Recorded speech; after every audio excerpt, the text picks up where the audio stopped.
Rainbow Six is a very complex and unique FPS. One thing that I'm sure a lot of us can agree on is that there's really not any other games out there that accomplishes what Siege does. It allows for highly dynamic gunfights and environments, it has constantly evolving strategies and metas, and it has such a high skill cap and is so unique that not just any player can pick it up and just play and do well. You know, I can go to my 11-year-old cousin and I can hand him Call of Duty and he will still absolutely get destroyed, but he'll stand a lot better of a chance in COD than he would in Siege. Thing is though, is that with a skill cap so high, the game is not only really hard to master, but it's really hard to learn in the first place, and Interro voiced some opinions about this that I would love to hear your guys' thoughts on. He says, Rainbow Six would really benefit from a proper tutorial. New players are thrown to the wolves, expected to learn an extraordinarily deep and complex game with very little assistance. A tutorial system would ease frustration while teaching newer players how to properly play the game. He adds that the tutorial should focus on operator roles like hard breach, anchoring, entry, roaming, etc.,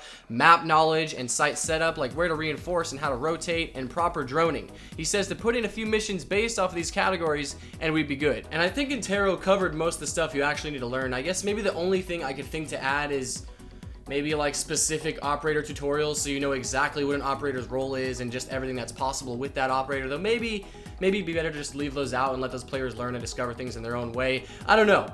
But Interro makes some good points. I think that once you actually have a grasp on the game and you start getting a lot better at it, you know, you're droning, you know what all the operators do, you're setting up sites decently, I think the biggest thing holding back the average player in Siege is map knowledge. I would like to see a huge focus from Ubisoft in teaching maps to players, you know, namely things like callouts, where hatches and stairs are, and just simple things like map navigation. But in response to Interro, some people in his comments suggested that we just go on YouTube to learn everything that we need to learn about the game, but Interro says that we need to have everything directly in Siege. People are not going to be leaving Siege and going on YouTube to learn these things. We want tutorials directly in the game. And he says he runs into golds and plats daily that still have no idea what they're doing, and that there's people in the upper echelons, the upper higher ranks of the game that still lack basic knowledge. And I'm sure that's something that we can all kind of attest to ourselves. You know, I'm constantly running into people who are reinforcing sites wrong, or just not droning properly, or not droning at all, or placing mirrors in weird spots, you know, and myself included. I still don't know everything about this game, and I don't really expect to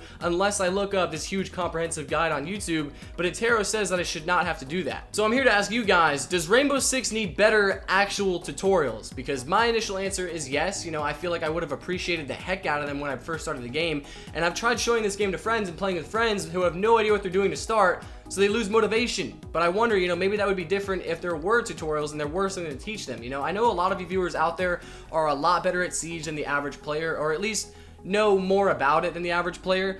But if you were just discovering this game for the first time and launching it for the first time and just starting it up, would you want tutorials? And if so, or if not, let me know in the comments down below, and also let me know what kind of tutorials you think that Siege needs. And just as a follow-up to Monday's video, the ESPN Esports Twitter polls Esports 64 bracket thing, you know what I'm talking about. Apparently sometimes we do lose these, actually, because Scump actually ended up beating Pengu out of about 112,000 votes, and then it was Canadian versus Crim6. Canadian beat him, but then it got to Canadian versus Scump, and out of about 34,000 votes, Scump actually won. So we'll be back next year. You guys just wait. We'll be back with a burning vengeance. And shout out to Chiz from the Discord for actually sending me that ESPN story.